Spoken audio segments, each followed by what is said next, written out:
Assalamualaikum warahmatullahi wabarakatuh. Halo adik-adik, kita berjumpa lagi.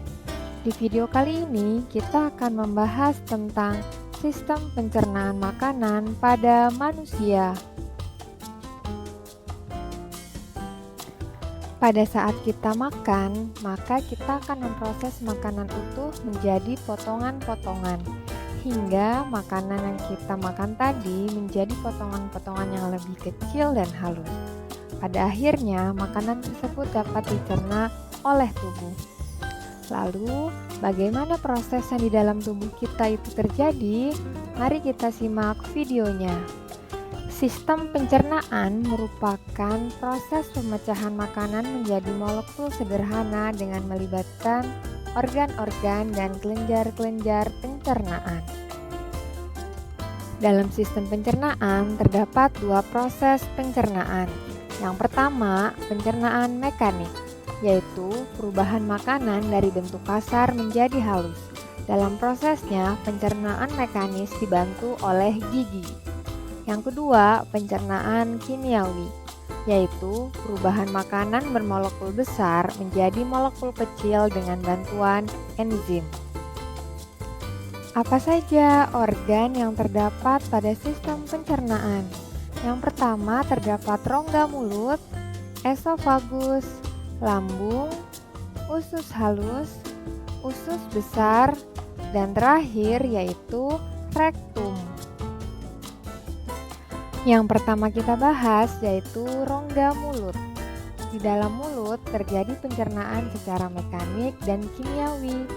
Mulut memiliki tiga bagian utama, yaitu gigi, lidah, dan kelenjar ludah. Gigi memiliki fungsi yang disesuaikan dengan bentuknya. Gigi seri berfungsi untuk memotong, gigi geraham berfungsi untuk mengunyah, dan gigi taring berfungsi untuk mengoyak makanan. Gigi pertama baru tumbuh sesudah bayi berumur 6 bulan. Gigi pertama ini disebut dengan gigi susu, yang kemudian akan tumbuh menjadi gigi sulung, dan berturut-turut gigi tersebut akan diganti dengan gigi tetap atau gigi permanen, yang jumlahnya sebanyak 32 buah. Selanjutnya yaitu lidah. Lidah berfungsi untuk memindahkan kedudukan makanan sehingga makanan dapat dihancurkan secara merata, membantu membentuk makanan menjadi sebuah bola yang disebut bolus, membantu proses menelan, dan sebagai alat pengecap. Permukaan lidah dilapisi oleh lapisan mukosa yang penuh dengan papila yang banyak mengandung pembuluh saraf yang sensitif terhadap rasa manis, asin, asam, dan pahit. Selanjutnya yaitu kelenjar ludah. Kelenjar ludah pada manusia terdapat 3, yaitu kelenjar parotis, kelenjar submandibular, dan kelenjar sublingualis. Kelenjar ludah menghasilkan air ludah yang berfungsi untuk memudahkan menelan makanan dan membantu proses pencernaan makanan secara kimiawi. Karena di dalam air ludah terdapat enzim petialin atau amilase yang berfungsi memecah amilum dan glikogen menjadi gula disakarid. Yang kedua yaitu esofagus. Bolus atau makanan yang telah halus yang telah diproses di rongga mulut selanjutnya diteruskan ke kerongkongan. Kerongkongan merupakan tabung otot sepanjang kurang lebih 25 cm. Sepertiga bagian atasnya merupakan otot lurik dan 2/3 bagian bawahnya berupa otot polos. Otot-otot dinding kerongkongan tersusun atas otot memanjang dan otot melingkar. Secara bergantian, otot-otot tersebut mengerut, sehingga mengakibatkan gerak peristaltik. Gerakan ini yang akan mendorong makanan menuju ke lambung. Yang ketiga, lambung. Lambung adalah organ pencernaan yang berbentuk seperti huruf J dan terletak di rongga perut bagian atas sebelah kiri di bawah diafragma. Lambung terbagi menjadi 4 bagian, yaitu kardia, fundus, badan, dan pilorus. Makanan yang terdapat pada lambung akan teraduk dan bercampur dengan getah lambung berbentuk bubur atau kim dengan bantuan otot-otot lambung.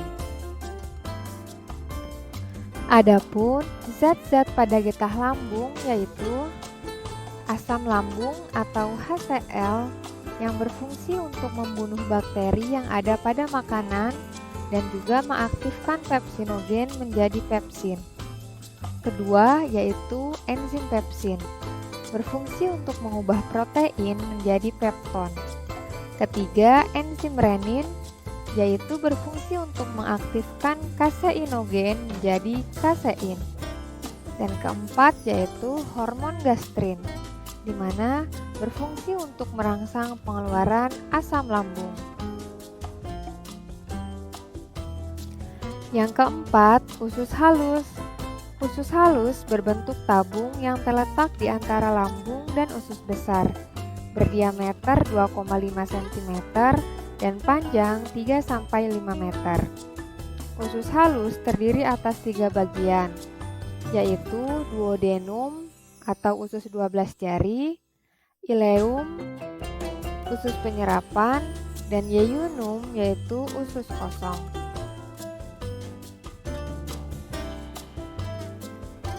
Struktur usus halus memiliki banyak jonjot usus yang disebut dengan villi, yang berfungsi memperluas permukaan penyerapan sehingga makanan dapat terserap sempurna.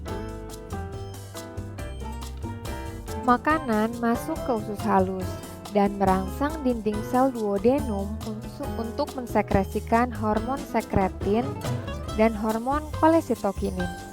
Hormon sekretin adalah suatu hormon yang merangsang pankreas untuk menghasilkan atau mengeluarkan getah-getah pankreas.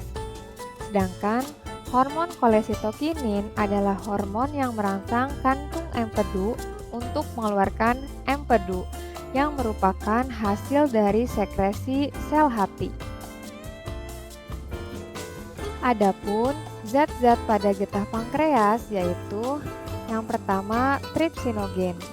Tripsinogen diaktifkan oleh enterokinase, berfungsi untuk memecah protein menjadi pepton dan diubah lagi menjadi asam amino. Yang kedua yaitu enzim amilase, berfungsi untuk mengubah amilum menjadi maltosa. Ketiga, enzim lipase. Ia mengubah lemak menjadi asam lemak dan gliserol. Dan yang keempat yaitu NaHCO3 atau natrium karbonat, berfungsi untuk mengubah kondisi makanan yang asam menjadi basa. Kelima, usus besar atau kolon. Usus besar tidak memiliki jonjot usus, tetapi memiliki daya regang yang cukup besar. Usus besar terdiri atas bagian-bagian berikut, yaitu terdapat kolon ascendens atau kolon menanjak, lalu kolon transversum atau kolon melintang, dan kolon descendens atau kolon menurun. Pada usus besar juga terdapat appendix atau umbai cacing, disebut juga sebagai usus buntu. Fungsi usus besar yaitu menyerap 80-90% air dan elektrolit dari kimus yang tersisa sehingga kimus menjadi semi padat.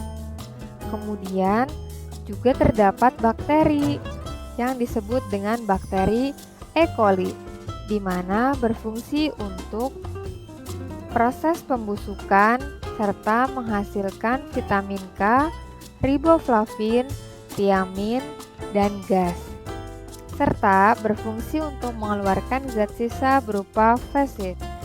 Keenam, rektum. Bagian akhir dari saluran pencernaan adalah rektum, tempat di mana feses disimpan sampai akhirnya bisa dikeluarkan. Feses akan dikeluarkan melalui lubang yang merupakan proses akhir dari sistem pencernaan yang disebut dengan anus. Pengeluaran feses dari tubuh disebut dengan proses defekasi.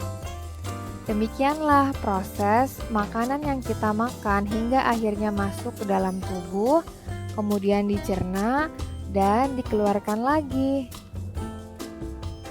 Terima kasih sudah menonton videonya. Jangan lupa like dan subscribe.